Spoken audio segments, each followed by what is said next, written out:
ओम शांति। 20 जुलाई 2024। आज की मुरली। मीठे बच्चे, माया रावण के संग में आकर तुम भटक गए। पवित्र पौधे अपवित्र बन गए, अब फिर पवित्र बनो। प्रश्न: हर एक बच्चे को अपने ऊपर कौन सा वंडर लगता है? बाप को बच्चों पर कौन सा वंडर लगता है? उत्तर: बच्चों को वंडर लगता है कि हम क्या थे, किसके बच्चे थे। ऐसे बाप का हमें वर्षा मिला था, उस बाप को ही हम भूल गए। रावण आया, इतनी फागी आ गई जो रचयिता और रचना सब भूल गया।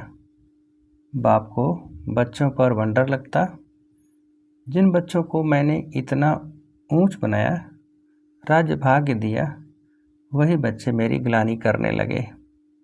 रावण के संग में आकर सब कुछ गंवा दिया। ओम शांति। क्या सोच रहे हो?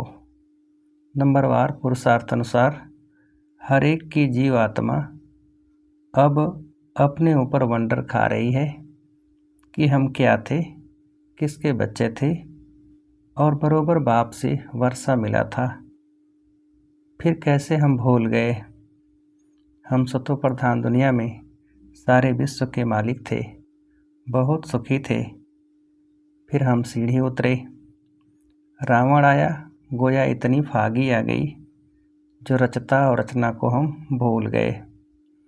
फागी में मनुष्य रास्ता आदि भूल जाते हैं ना, तो हम भी भूल गए हमारा घर कहाँ है, कहाँ के रहने वाले थे। अब बाबा देख रहे हैं हमारे बच्चे, जिन्हें हम आज से 5000 वर्ष पहले राज्य भाग्य देकर गए, बड़े आनंद मौज में थे। यह भूमि फिर क्या हो गई, कैसे रावण के राज्य में आ गए। पराए राज्य में तो जरूर दुख ही मिलेगा। कितने तुम भटके, अंधश्रद्धा में बाप को ढूंढते रहे, परंतु मिले कहाँ। जिसको पत्थर टिक्कर में डाल दिया तो मिलेगा फिर कैसे। आधा कल्प तुम भटक भटक कर जैसे फां हो गए। अपने ही अज्ञान के कारण रावण राज्य में तुमने कितना दुख उठाया है। भारत भक्ति मार्ग में कितना गरीब बन गया है। बाप बच्चों की तरफ देखते हैं तो ख्याल होता है भक्ति मार्ग में कितना भटके हैं। आधा कल्प भक्ति की है, किस लिए? भगवान से मिलने लिए। भक्ति के बाद ही भगवान फल देते हैं। क्या देते हैं वह तो कोई जानते नहीं। बिल्कुल बुद्धू बन गए। यह सब बातें बुद्धि में आनी चाहिए। हम क्या थे, फिर कैसे राज्य भाग्य करते थे, फिर कैसे सीढ़ी नीचे उतरते उतरते रावण की जंजीरों में बंधते गए। अपरम अपार दुख थे। पहले पहले तुम अपरम अपार सुख में थे, तो दिल में आना चाहिए अपने राज्य में कितना सुख था, फिर पराए राज्य में कितना दुख उठाया। जैसे वो लोग समझते हैं अंग्रेज़ों के राज्य में हमने दुख उठाया है, अब तुम बैठे हो, अंदर में यह ख्याल आना चाहिए हम कौन थे, किसके बच्चे थे। बाप ने हमको सारे विश्व का राज्य दिया, फिर कैसे हम रावण राज्य में जकड़ गए। कितने दुख देखे, कितने गंदे कर्म किए। सृष्टि दिन प्रतिदिन गिरती ही गई है। मनुष्यों के संस्कार दिन प्रतिदिन क्रिमिनल होते गए। तो बच्चों को स्मृति में आना चाहिए। बाप देखते हैं यह पवित्र पौधे थे, जिसको राज्य भाग्य दिया, वह फिर मेरे ऑक्यूपेशन को ही भूल गए। अब फिर तुम तमो प्रधान से सतो प्रधान बनना चाहते हो तो मुझ बाप को याद करो, तो सब पाप कट जाए। परंतु याद भी नहीं कर सकते। घड़ी घड़ी कहते हैं बाबा हम भूल जाते हैं। अरे तुम याद नहीं करेंगे तो पाप कैसे कटेंगे? एक तो तुम विकारों में गिर पतित बने और दूसरा फिर बाप को गाली देने लगे। माया के संग में तुम इतना गिर पड़े जो जिसने तुमको आसमान में चढ़ाया उनको ठीक कर भीतर में ले गए। माया के संग में तुमने ऐसा काम किया है। बुद्धि में आना चाहिए ना, एकदम पत्थर बुद्धि तो नहीं बनना चाहिए। बाप रोज रोज कहते हैं मैं फर्स्ट क्लास पॉइंट तुमको सुनाता हूँ। जैसे बॉम्बे में संगठन हुआ तो उसमें बतला सकते हैं कि बाप कहते हैं हे भारतवासियों, तुमको हमने राज्य भाग्य दिया, तुम देवताएं हेवन में थे, फिर तुम रावण राज्य में कैसे आए? यह भी ड्रामा में पार्ट है। तुम रचता और रचना के आदि मध्य अंत को समझो, तब ऊंच पद पा सको। और मेरे को याद करो तो तुम्हारे विक्रम विनाश हो। कहाँ भल सब बैठे हैं यहाँ, फिर भी किसकी बुद्धि कहाँ है? बुद्धि में आना चाहिए हम कहाँ थे। अब हम पराए रावण राज्य में आकर पड़े हैं तो कितने दुखी हुए हैं। हम शिवालय में तो बहुत सुखी थे, अब बाप आए हैं वेश्यालय से निकालने तो भी निकलते ही नहीं। बाप कहते हैं तुम शिवालय चलेंगे, फिर वहाँ यह विष नहीं मिलेगा, यहाँ का गंदा खान पान नहीं मिलेगा। यह तो विश्व के मालिक थे ना, फिर यह कहाँ गए? फिर से अपना राज्य भाग्य ले रहे हैं। कितना सहज है, यह तो बाप समझाते हैं। सब सर्विसेबल नहीं होंगे। नंबरवार राजधानी स्थापन करनी है जैसे 5000 वर्ष पहले की थी। सतो प्रधान बनना है। बाप कहते हैं यह है तमो प्रधान पुरानी दुनिया। एक्यूरेट पुरानी जब होगी तब तो बाप आएंगे ना। बाप बिगड़ तो कोई समझा न सके। भगवान इस रथ द्वारा हमको पढ़ा रहे हैं। यह याद रहे तो भी बुद्धि में ज्ञान हो, फिर औरों को बताकर आप समान भी बनाए। बाप समझाते हैं पहले तो तुम्हारे क्रिमिनल कैरेक्टर्स थे जो मुश्किल सुधरते हैं। आँखों की क्रिमिनलिटी निकलती नहीं है। एक तो काम की क्रिमिनलिटी, वह मुश्किल छूटती है। फिर साथ में 5 विकार हैं। क्रोध की क्रिमिनलिटी भी कितनी है, बैठे बैठे भूत आ जाता है। यह भी क्रिमिनलिटी हुई।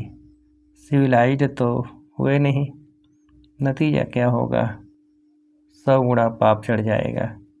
घड़ी घड़ी क्रोध करते रहेंगे। बाप समझाते हैं तुम अभी रावण राज में तो नहीं हो ना, तुम तो ईश्वर के पास बैठे हुए हो। तो इन विकारों से छूटने की प्रतिज्ञा करनी है। बाप कहते हैं अब मुझे याद करो, क्रोध मत करो। 5 विकार तुमको आधा कल्प गिराते आए। सबसे ऊंच भी तुम थे, सबसे जास्ती गिरे भी तुम हो। इन 5 भूतों ने तुमको गिराया है। अब शिवालय में जाने के लिए इन विकारों को निकालना है। इस वेश्यालय से दिल हटाते रहो। बाप को याद करो तो अंत मतीसो गति हो जाएगी। तुम घर में पहुंच जाएंगे और कोई ये रास्ता बता नहीं सकते। भगवान वाच, मैंने तो कभी भी कहा नहीं है कि मैं सर्वव्यापी हूँ। मैंने तो राजयोग सिखाया और कहा तुमको विश्व का मालिक बनाता हूँ। फिर वहाँ तो इस नॉलेज की दरकार ही नहीं रहती। मनुष्य से देवता बन जाते हैं। तुम वर्षा पा लेते हो, इसमें हठ योग आदि की बात नहीं। अपने को आत्मा समझो। अपने को शरीर क्यों समझते हो? शरीर समझने से फिर ज्ञान उठा नहीं सकते। ये अभी भावी तुम समझते हो हम रावण राज्य में थे, अब राम राज्य में जाने के लिए पुरुषार्थ कर रहे हैं। अभी हम पुरुषोत्तम संगम युगवासी हैं। भल गृहस्थ में रहो। इतने सब यहाँ कहाँ रहेंगे? ब्राह्मण बनकर सब यहाँ ब्रह्मा के पास भी नहीं रह सकते हैं। रहना भी अपने घर में है और बुद्धि से समझना है हम शूद्र नहीं, हम ब्राह्मण हैं। ब्राह्मणों की चोटी कितनी छोटी है। तो गृहस्थ में रहते, शरीर निर्वाह लिए धंधा आदि करते, सिर्फ बाप को याद करो। हम क्या थे, अब हम पराए राज्य में बैठे हैं। कितना हम दुखी थे, अब बाबा हमको फिर ले जाते हैं। तो गृहस्थ व्यवहार में रहते वह अवस्था जमानी है। शुरू में कितने बड़े बड़े झाड़ आए, फिर उनसे कोई रहे, बाकी चले गए। तुम्हारी बुद्धि में है हम अपने राज्य में थे, फिर अभी कहाँ आकर पड़े हैं। फिर अपने राज्य में जाते हैं, तुम लिखते हो, कहते हो बाबा फलाना बहुत अच्छा रेगुलर था, फिर आते नहीं आते हैं तो वो या विकार में गिरे, फिर ज्ञान के धारणा हो न सके। उन्नति के बदले गिरते गिरते पाई पैसे का पद पा लेंगे। कहाँ राजा, कहाँ नीच पद। भल सुख तो वहाँ है ही, परंतु पुरुषार्थ किया जाता है ऊंच पद पाने का। बड़ा मर्तबा कौन पा सकते हैं, यह तो सभी समझ सकते हैं। अभी सब पुरुषार्थ कर रहे हैं। किंग महेंद्र भोपाल के भी पुरुषार्थ कर रहा है। वह किंग तो पाई पैसे के हैं, यह तो सूर्यवंशी राजधानी में जाने वाला है। पुरुषार्थ ऐसा हो जो विजयमाला में जा सके। बाप बच्चों को समझाते हैं, अपने दिल में जांच करते रहना है। हमारी आंखें कहाँ क्रिमिनल तो नहीं होती हैं। अगर सिविलाइज हो जाए तो बाकी क्या चाहिए। भल विकार में नहीं जाएंगे, परंतु कुछ न कुछ आंखें धोखा देती रहती हैं। नंबर 1 है काम। क्रिमिनल आई बड़ी खराब है, इसलिए नाम ही है क्रिमिनल आइज्ड, सिविल आइज्ड। बेहद का बाप बच्चों को जानते तो हैं ना, यह क्या कर्म करते हैं, कितनी सर्विस करते हैं। फलाने की क्रिमिनल आइज अभी तक गई नहीं है। अभी तक ऐसे गुप्त समाचार आते हैं। आगे चल और भी एक्यूरेट लिखेंगे। खुद भी फील करेंगे हम तो इतना समय झूठ बोलते गिरते आए हैं। ज्ञान पूरा बुद्धि में बैठा नहीं था। यही कारण था जो हमारी अवस्था नहीं बनी। बाप से हम छिपाते थे, ऐसे बहुत छिपाते हैं। सर्जन से 5 विकारों की बीमारी छिपानी नहीं है, सच बताना चाहिए। हमारी बुद्धि इस तरफ जाती है, शिव बाबा तरफ नहीं जाती। बताते नहीं हैं तो वृद्धि को पाती रहती है। अब बाप समझाते हैं, बच्चे देही अभिमानी बनो, अपने को आत्मा समझो। आत्मा भाई भाई है। तुम कितने सुखी थे जब पूज्य थे, अब तुम पुजारी दुखी बन पड़े हो। तुमको क्या हो गया? सब कहते हैं यह गृहस्थ आश्रम तो परंपरा से चला आया है। क्या राम सीता के बच्चे नहीं थे? लेकिन वहाँ विकार से बच्चे नहीं होते। अरे वह तो है ही संपूर्ण निर्विकारी दुनिया। वहाँ भ्रष्टाचार से पैदाइश नहीं होती, विकार नहीं था। वहाँ यह रावण राज्य होता ही नहीं, वह तो राम राज्य है। वहाँ रावण कहाँ से आया? मनुष्यों की बुद्धि बिल्कुल चटखाते में है। किसने की? मैंने तुमको सतोप्रधान बनाया था, तुम्हारा बेड़ा पार किया था। फिर तुमको तमोप्रधान किसने बनाया? रावण ने। ये भी तुम भूल गए हो। कहते हैं यह तो परंपरा से चला आता है। अरे परंपरा कब से? कोई हिसाब तो बताओ। कुछ भी समझते नहीं। बाप समझाते हैं, तुमको कितना राज्य भाग्य देकर गए। तुम भारतवासी बहुत ही खुशी में थे और कोई था ही नहीं। क्रिश्चियन भी कहते हैं पैराडाइज था। चित्र भी देवताओं के हैं, उनसे कोई पुरानी चीज़ तो है नहीं। पुराने ते पुराने ये लक्ष्मी नारायण होंगे या इन्हों की कोई वस्तु होगी। सबसे पुराने ते पुराना है श्री कृष्ण। नए से नया भी श्री कृष्ण था। पुराना क्यों कहते? क्योंकि पास्ट हो गया ना। तुम ही गोरे थे फिर सांवरे बने। सांवरे कृष्ण को भी देखकर बड़ा खुश होते हैं। झूले में भी सांवरे को झुलाएंगे। उनको क्या पता कि गोरा कब था। कृष्ण को कितना प्यार करते हैं। राधे ने क्या किया? बाप कहते हैं तुम यहाँ सत के संग में बैठे हो, बाहर कुसंग में जाने से फिर भूल जाते हो। माया बड़ी प्रबल है, गज को ग्राह हप कर लेते हैं। ऐसे भी हैं अभी भागे की भागे। थोड़ा भी अपना अहंकार आने से और ही सत्यानाश कर लेते हैं। बेहद का बाप तो समझाते रहेंगे, इसमें फंक नहीं होना चाहिए। बाबा ने ऐसे क्यों कहा? हमारी इज्जत गई। अरे इज्जत तो रावण राज्य में झट हो ही गई है। देह अभिमान में आने से अपना ही नुकसान कर देंगे। पद भ्रष्ट हो पड़ेगा। क्रोध लोभ भी क्रिमिनल आई है। आँखों से चीज़ देखते हैं तब तो लोभ होता है। बाप आकर अपना बगीचा देखते हैं, किस किस किस्म के फूल हैं। यहाँ से जाकर फिर उस बगीचे में फूलों को देखते हैं। शिव बाबा को फूल भी बरोबर चढ़ाते हैं। वह तो है निराकार चैतन्य फूल। तुम अभी पुरुषार्थ कर ऐसा फूल बनते हो। बाबा कहते हैं मीठे मीठे बच्चों, जो कुछ बीता उसको ड्रामा समझो। सोचो नहीं कितनी मेहनत करते हैं, होता तो कुछ नहीं, ठहरता नहीं। अरे प्रजा भी तो चाहिए ना। थोड़ा भी सुना तो अप्रजा हो गई। प्रजा तो ढेर बनती है, ज्ञान कभी विनाश को नहीं पाता है।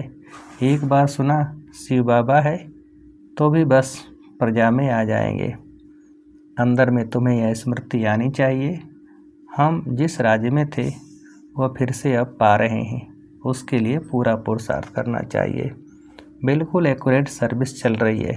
अच्छा, मीठे मीठे सिकिलधे बच्चों प्रति माता पिता बाप दादा का याद प्यार और गुड मॉर्निंग। रूहानी बाप की रूहानी बच्चों को नमस्ते। हम रूहानी बच्चों की रूहानी बाप को नमस्ते। धारणा के लिए मुख्य सार। पहली पॉइंट, शिवालय में जाने के लिए इन विकारों को निकालना है। इस वेश्यालय से दिल हटाते जाना है। शूद्रों के संग से किनारा कर लेना है।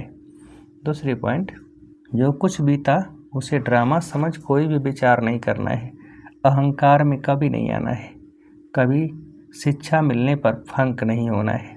वरदान, खुशियों के खजाने से संपन्न बन, दुखी आत्माओं को खुशी का दान देने वाले पुण्य आत्मा भव। विस्तार, इस समय दुनिया में हर समय का दुख है और आपके पास हर समय की खुशी है, तो दुखी आत्माओं को खुशी देना यह सबसे बड़े से बड़ा पुण्य है। दुनिया वाले खुशी के लिए कितना समय संपत्ति खर्च करते हैं और आपको सहज और विनाशी खुशी का खजाना मिल गया। अब सिर्फ जो मिला है उसे बांटते जाओ। बांटना माना बढ़ना। जो भी संबंध में आए वह अनुभव करे कि इनको कोई श्रेष्ठ प्राप्ति हुई है जिसकी खुशी है। स्लोगन, अनुभवी आत्मा कभी भी किसी बात से धोखा नहीं खा सकती, वह सदा विजयी है। अनुभवी आत्मा कभी भी किसी बात से धोखा नहीं खा सकती, वह सदा विजयी रहती है। अच्छा, ओम शांति।